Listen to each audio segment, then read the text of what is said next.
ចឹងចំពោះ Est-ce នេះដែរគឺជាប្រភេទប្រយោគសំណួរមួយនៅក្នុងភាសាបារាំងដែលយើងហៅថាគឺជាប្រភេទសំណួរបិទអញ្ចឹងចម្លើយរបស់វាគឺមានតែពីរទេបាទចាស់ឬមួយក៏ទេហ្នឹងហើយអញ្ចឹងនៅក្នុងភាសាបារាំងយើងហៅថា la question oui ou non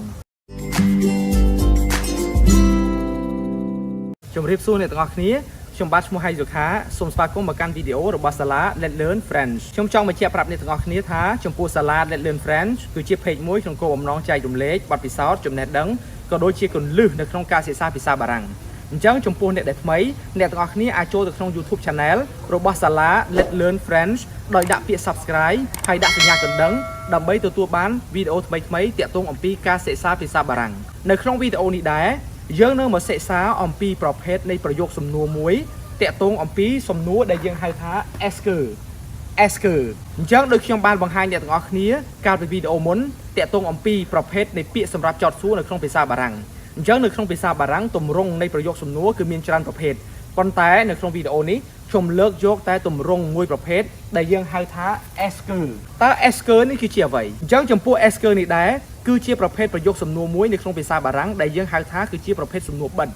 អញ្ចឹងប្រភេទសំណួរបិទចម្លើយរបស់វាគឺមានតែពីរទេបាទចាស់ឬមួយក៏ទេហ្នឹងហើយអញ្ចឹងនៅក្នុងភាសាបារាំងយើងហៅថា la question oui ou non ហ្នឹងហើយអញ្ចឹងគឺជាប្រភេទសំណួរ oui non អញ្ចឹងចំពោះសំណួរប្រភេទនេះចម្លើយរបស់យើងគឺមាន oui ហើយនិង non ឯមួយទៀតគឺ si ហើយនិង non ឥឡូវនេះយើងនាំគ្នាមកមើលអំពីទម្រង់នៃការប្រើប្រាស់របស់ Est-ce ទាំងអស់គ្នាអញ្ចឹងចំពោះប្រភេទសំណួរ Est-ce នេះដែរគឺយើងចែកចេញជា3ទម្រង់ហ្នឹងហើយអញ្ចឹងមានន័យថា3ទម្រង់ហ្នឹងឲ្យតែយើងឃើញប្រភេទទម្រង់បែបហ្នឹងគឺចម្លើយរបស់វាគឺ oui non ឬមួយក៏ si non ហ្នឹងហើយអញ្ចឹងឥឡូវយើងមើលទម្រង់ទី1របស់យើងទម្រង់ទី1របស់យើងគឺយើងយកពាក្យសម្រាប់ចោទសួរដែលយើងថា Est-ce plus sujet plus verbe plus objet ហើយយើងកុំភ្លេចដាក់សញ្ញាសួរឲ្យគេផងពីព្រោះគឺជាប្រភេទប្រយោគសំណួរអញ្ចឹងទម្រង់របស់វា Est-ce plus sujet plus verbe plus objet អញ្ចឹង Est-ce គឺជាពាក្យសម្រាប់ចោទសួរដែលយើងដឹងហើយថាគឺជាប្រភេទសំណួរពីរនោះហើយយើងបូកជាមួយនឹងប្រធានបូកជាមួយនឹង verb បូកជាមួយនឹង objet កម្មបត្តិហ្នឹងហើយអញ្ចឹងឥឡូវយើងឧទាហរណ៍ទាក់ទងជាមួយនឹងទម្រង់បែបនេះគឺយើងបាន Est-ce que vous aimez la cuisine française Est-ce que vous aimez la cuisine française ហ្នឹងហើយអញ្ចឹងយើងដឹងហើយថាប្រភេទប្រយោគសំណួរគឺយើងរៀងទម្លាក់សំឡេងបន្តិចអញ្ចឹងយើងថា Est-ce que vous aimez la cuisine française អញ្ចឹងយើងមានន័យថាតើអ្នកឯងចូលចិត្តម្ហូបបារាំងដែរឬទេអញ្ចឹងអានេះគឺជាប្រភេទទម្រង់ទី1ឥឡូវនេះយើងមកមើលទម្រង់មួយទៀតហ្នឹងហើយអញ្ចឹងចំណុចទី2របស់យើងថា sujet plus verbe plus objet ហ្នឹងហើយ sujet plus verbe plus objet ប៉ុន្តែអ្នកទាំងអស់គ្នាមានឃើញអត់ប្រសិនបើយើងអត់ដាក់សញ្ញាសួរទេទម្រង់នេះគឺជាទម្រង់ស្របអញ្ចឹងមានន័យថាទម្រង់ស្របធម្មតាដាក់សញ្ញាសួរមកវាទៅជាប្រភេទប្រយោគសំណួរដែលយើងសម្រាប់សួររវីឬក៏មួយក៏ non ហ្នឹងហើយអញ្ចឹងយើងឧទាហរណ៍យើងមើល Vous aimez la cuisine française Vous aimez la cuisine française អញ្ចឹងមានន័យថាតើអ្នកចូលចិត្តម្ហូបបារាំងដែរឬទេអញ្ចឹងបើសិនជាអ្នកទាំងអស់គ្នាអត់ដាក់សញ្ញាសួរទេគឺឃ្លាមួយនេះមានន័យថាអ្នកចូលចិត្តម្ហូបបារាំងប៉ុន្តែកាលណាយើងថែមសញ្ញាសួរមកយើងបំលែងឃ្លាហ្នឹងទៅជាប្រយោគសំណួរហើយហ្នឹងហើយប៉ុន្តែអ្នកទាំងអស់គ្នានៅក្នុងការសួរសំណួរប្រភេទហ្នឹងយើងត្រូវចេះទម្លាក់សំឡេងផងអញ្ចឹងបើសិនជាអ្នកទាំងអស់គ្នាអត់ទម្លាក់សំឡេងទេធ្វើឲ្យគេយល់ថាឃ្លាហ្នឹងគឺជាឃ្លាស្រប Vous aimez la cuisine française អញ្ចឹងឃ្លាហ្នឹងគឺជាឃ្លាស្របហើយប៉ុន្តែបើសិនជាយើងចង់ឲ្យឃ្លាហ្នឹងទៅជាឃ្លាសំណួរគឺយើងត្រូវតែទម្លាក់សំឡេងយើងថា Vous aimez la cuisine française អញ្ចឹងឃើញទេចំពោះការលើកដាក់សំឡេងខុសគ្នានៃរបស់ឃ្លាហ្នឹងក៏គេស្ដាប់យល់ខុសគ្នាដែរឯចំណុចទី3របស់យើងចំណុចទី3គឺយើងថា verbe plus sujet plus objet ហើយយើងដាក់សញ្ញាសួរមក verbe plus sujet plus objet ហ្នឹងហើយអញ្ចឹងមានន័យថាយើងត្រឡប់ប្រធានទៅក្រោយហើយយកកិរិយាសព្ទមកមុខវិញអញ្ចឹងយើងឃើញហើយឧទាហរណ៍របស់យើងបាន Aimez-vous la cuisine française Aimez-vous la cuisine française តើអ្នកឯងចូលចិត្តម្ហូបបារាំងដែរឬទេហ្នឹងហើយអញ្ចឹងអ្នកទាំងអស់គ្នាឃើញទេគឺយើងយកកិរិយាសព្ទនេះមកដាក់ពីមុខហើយយកប្រធានមកដាក់នៅជាប់ពីក្រោយកិរិយាសព្ទវិញអ ប៉ុន្តែកាលណាយើងដាក់ប្រភេទសំណួរបែបហ្នឹងអ្នកទាំងអស់គ្នាកុំភ្លេចដាក់ត្រេឲ្យគេផងប្រសិនបើអ្នកទាំងអស់គ្នាអត់ដាក់ត្រេនេះទេឃ្លាហ្នឹងគឺខុសវាអត់ត្រឹមត្រូវពេញលេញទេអញ្ចឹងមានន័យថា verb ដាក់ត្រេមកហើយប្រធានបន្ទាប់មកទៀត objet ធម្មតាអញ្ចឹង aimez-vous la cuisine française អញ្ចឹងមានន័យថាតើអ្នកឯងចូលចិត្តប្រហូបបារាំងដែរឬទេអញ្ចឹងចំពោះទម្រង់ទី1ទម្រង់ទី2និងទម្រង់ទី3នេះប្រភេទប្រយោគសំណួរដែលខ្ញុំបានសរសេរនេះគឺយើងមានន័យដូចគ្នាហើយចម្លើយរបស់វាគឺកាលណាដែលយើងឆ្លើយក៏ឆ្លើយដូចគ្នាដែរគ្រាន់តែទម្រង់ទាំងអស់ហ្នឹងវាចែកចេញជា3ផ្សេងគ្នាតែប៉ុណ្ណោះទេហ្នឹងហើយប៉ុន្តែនៅក្នុងភាសាបារាំងប្រភេទប្រយោគសំណួរបែបនេះសំណួរដែលគេសួរច្រើនជាងគេដែលគេហៅថា la langue courante គឺទម្រង់ទី1គឺយើងប្រើ est-ce ហ្នឹងហើយអញ្ចឹងនៅប្រទេសបារាំងភាគច្រើនគឺគេប្រើប្រភេទសំណួរ est-ce ហ្នឹងដែលគេហៅថាគឺជា la langue courante គឺជាអ្វីដែលគេនិយាយញឹកញាប់ប៉ុន្តែកាលណាអ្នកទាំងអស់គ្នាយកប្រធានត្រឡប់មកមុខវិញ aimez-vous la cuisine française ប្រភេទសំណួរនេះគេហៅថា la forme formelle la forme formelle គឺជាប្រភេទទម្រង់ផ្លូវការអញ្ចឹងមានន័យថាកាលណាយើងធ្វើជាលក្ខណៈផ្លូវការឬមួយក៏យើងសួរសំណួរជាលក្ខណៈផ្លូវការអីគឺយើងប្រើប្រភេទសំណួរបែបនេះឯទម្រង់ទី2 sujet បូក verb បូក objet គឺគេហៅថា la forme familier la forme familier គឺជាទម្រង់អត់ផ្លូវការអញ្ចឹងមានន័យថាគឺជាទម្រង់ដែលយើងអាចប្រើប្រាស់ជាលក្ខណៈមិត្តភ័ក្តិជាលក្ខណៈអីចឹងទៅប៉ុន្តែជាទូទៅប្រភេទ3ទម្រង់ហ្នឹងយើងអាចប្រើប្រាស់បានដូចគ្នាហ្នឹងហើយអញ្ចឹងអត្ថន័យដូចគ្នាចម្លើយក៏ដូចគ្នាដែរអញ្ចឹងឥឡូវនេះអ្នកទាំងអស់គ្នាបន្ទាប់ពីយើងបានស្គាល់អំពីទម្រង់របស់វារួចហើយឥឡូវនេះយើងមករៀនអំពីរបៀបឆ្លើយនឹងសំណួរប្រភេទហ្នឹងអញ្ចឹងដូចឧទាហរណ៍ដែលខ្ញុំបានលើកអំពីទម្រង់ទាំង3ហ្នឹងមកឥឡូវនេះខ្ញុំសរសេរឡើងវិញហើយអញ្ចឹងមានន័យថាទម្រង់ទី1ទម្រង់ទី2និងទម្រង់ទី3អញ្ចឹងអ្នកទាំងអស់គ្នាឃើញទម្រង់ទី1យើងថា Est-ce que vous aimez la cuisine française Est-ce que vous aimez la cuisine française សំណួរទី2 Vous aimez la cuisine française Vous aimez la cuisine française សំណួរទី3 Aimez-vous la cuisine française Aimez-vous la cuisine française អញ្ចឹងប្រភេទសំណួរទាំង3នេះគឺមានន័យថាអត្ថន័យរបស់វាដូចគ្នាប៉ុន្តែទម្រង់នៃការសរសេររបស់វាគឺខុសគ្នាអញ្ចឹងមានន័យថា3សំណួរនេះចម្លើយរបស់វាគឺតែមួយទេអញ្ចឹងយើងអាចសួរទៅកាន់គេប្រភេទសំណួរបែបនេះក៏បានប្រភេទបែបនេះក៏បានឬមួយក៏ប្រភេទទី3នេះក៏បានដែរឯចម្លើយរបស់វាគឺមាន2 V ហើយនឹងនងអញ្ចឹងប្រសិនបើយើងចូលចិត្តម្ហូបបារាំងយើងថាបាទខ្ញុំចូលចិត្តម្ហូបបារាំងតែបើសិនជាយើងអត់ចូលចិត្តទេយើងថាទេខ្ញុំអត់ចូលចិត្តម្ហូបបារាំងទេអញ្ចឹងចម្លើយប្រភេទនេះគឺយើងមាន2អញ្ចឹងយើងមាន V ហើយនឹងនងហ្នឹងហើយអញ្ចឹងយើងមើលកាលណាយើងឆ្លើយ V អញ្ចឹងអ្នកទាំងអស់គ្នាឃើញសំណួរប្រភេទនេះកាលណាគេសួរយើង vous យើងត្រូវឆ្លើយមកវិញ je អញ្ចឹង Oui j'aime la cuisine française Oui j'aime la cuisine française ពីព្រោះគេសួរយើងម្ហូបបារាំងអញ្ចឹងយើងត្រូវឆ្លើយទៅប្រាប់ទៅកាន់គេវិញថាម្ហូបបារាំងដែរអញ្ចឹងគេសួរថាតើអ្នកឯងចូលចិត្តម្ហូបបារាំងដែរឬទេបាទចា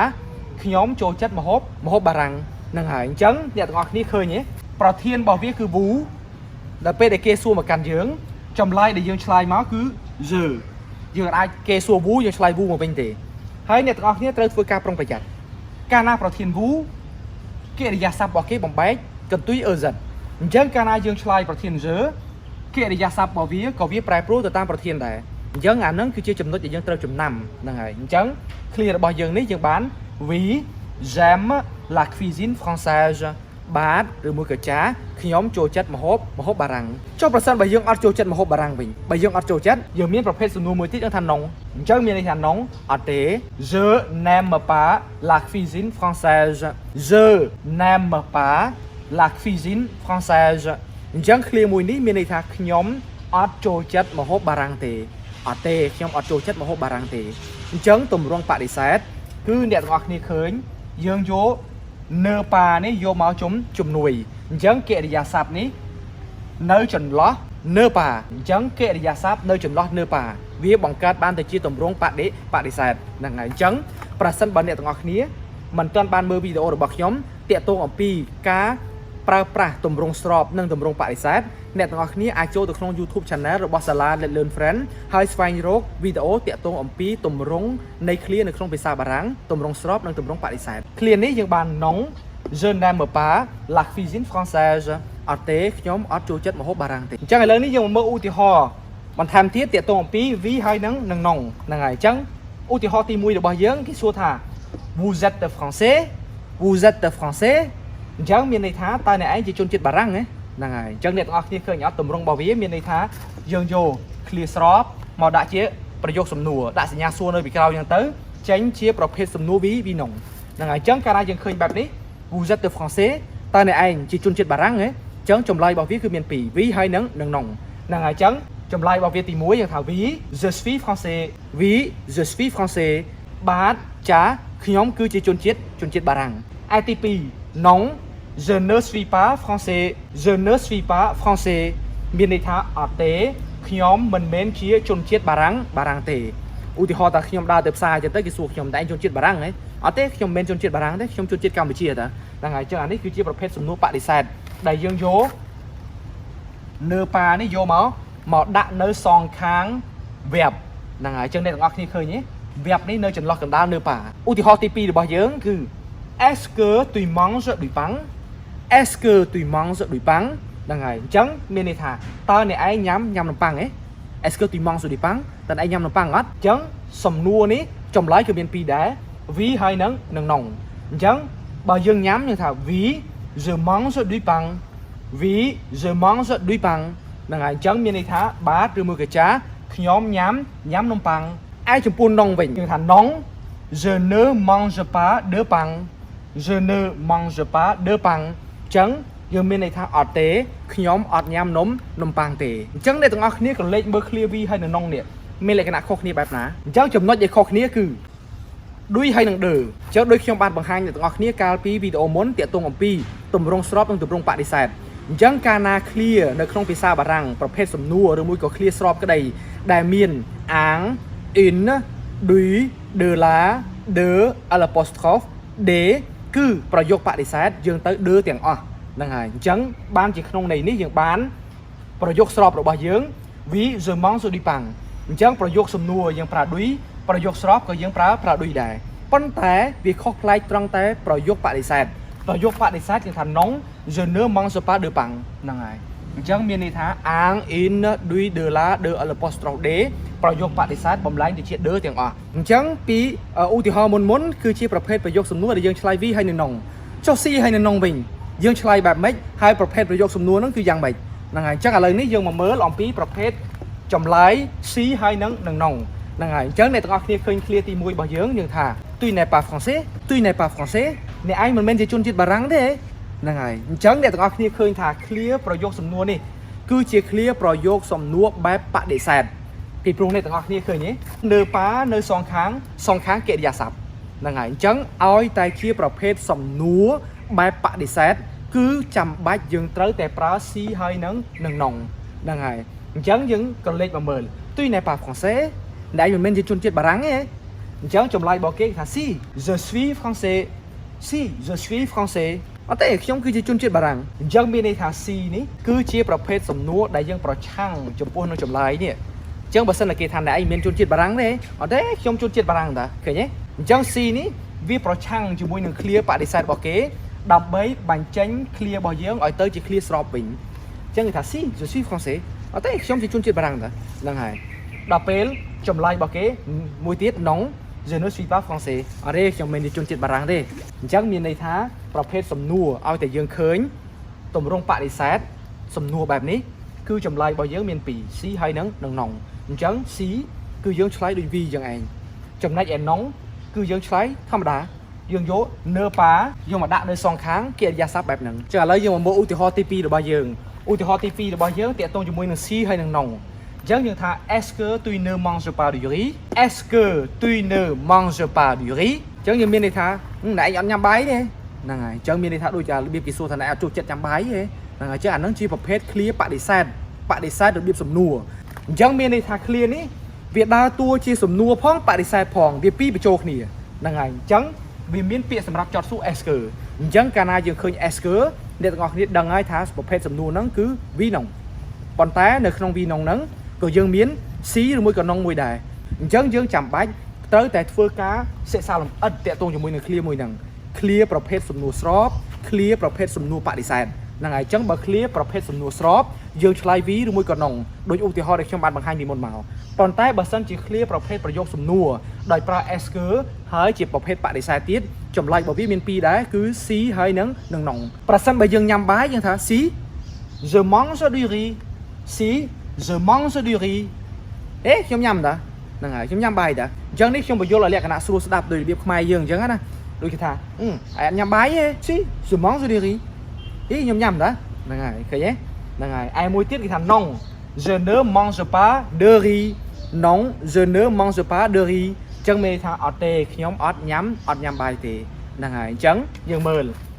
នៅប៉ានេះនៅសងខាងកិរិយាសព្ទអញ្ចឹងអ្នកទាំងអស់គ្នាឃើញកាលណាប្រភេទប្រយោគសំណួររបៀបបដិសេធហើយយើងមានឌុយ clear ស្របយើងនៅឌុយដដែលប៉ុន្តែចំពោះ clear បដិសេធយើងបំលែងឌុយនេះទៅជាដឺអញ្ចឹងវាមានករណីពិសេសច្រើនដែលតម្រូវឲ្យអ្នកទាំងអស់គ្នាធ្វើការចងចាំអញ្ចឹងចំពោះវីដេអូរបស់ខ្ញុំតាក់ទងអំពីប្រភេទប្រយោគសំណួរ Est-ce ដោយយើងមានចម្លើយ V ហើយនឹង non ជាមួយនឹងចម្លើយ C ហើយនឹង non ត្រូវបានបញ្ចប់ហើយអញ្ចឹងខ្ញុំសង្ឃឹមថាអ្នកទាំងអស់គ្នាយល់ច្បាស់អំពីការប្រើប្រាស់ប្រភេទប្រយោគសំណួរ Est-ce នេះហ្នឹងហើយខ្ញុំនៅមានវីដេអូបន្តទៀតតាក់ទងអំពីរបៀបឆ្លើយសំណួរក៏ដូចជារបៀបសួរសំណួរចំពោះពាក្យសម្រាប់ចោទសួរបន្តទៀតហ្នឹងហើយអញ្ចឹងអរគុណចំពោះការចំណាយពេលវេលាក្នុងការទស្សនាវីដេអូរបស់ខ្ញុំ Merci beaucoup au revoir